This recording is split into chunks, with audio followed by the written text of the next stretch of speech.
In today's video, I'm going to teach you how to use two WhatsApp accounts on one phone.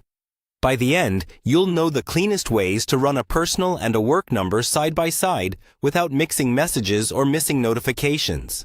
Before we start, make sure you have two phone numbers you can verify. Each WhatsApp account must be tied to a unique number, and you'll need access to receive a text or call during setup. Keep both numbers nearby, even if only one SIM is in the phone. First, check whether your WhatsApp app supports adding a second account directly. On many Android devices, you can open WhatsApp, go to Settings, then find the option to add another account. When you see it, tap Add Account. Enter your second number, confirm the verification code, and walk through the basic setup.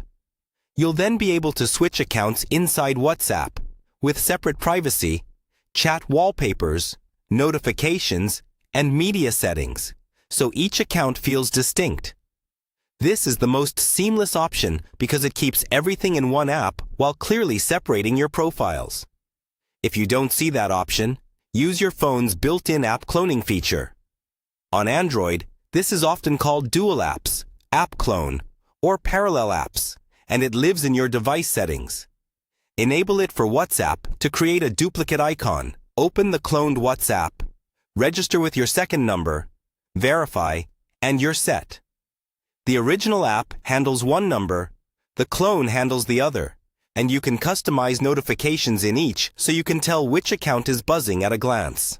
On iPhone, the simplest route is to install WhatsApp Business alongside the regular WhatsApp app. Even if you're not running a company, it works fine for a second personal line. Download WhatsApp Business, register with your other number, complete verification, and you'll have two separate apps, each with its own chats, call history, and notification settings. A few tips to keep everything smooth. Give each account a different profile photo or wallpaper so you always know where you're typing. Set distinct notification sounds for each account to avoid confusion. Review media auto-download and storage settings separately, so one account doesn't fill your phone. If you back up, confirm each account is backing up to the right cloud profile and schedule. And finally, keep both numbers active for future verifications. If you change numbers, update WhatsApp promptly to avoid being locked out. That's it. Choose the method your phone supports and enjoy two fully independent WhatsApp accounts on one device.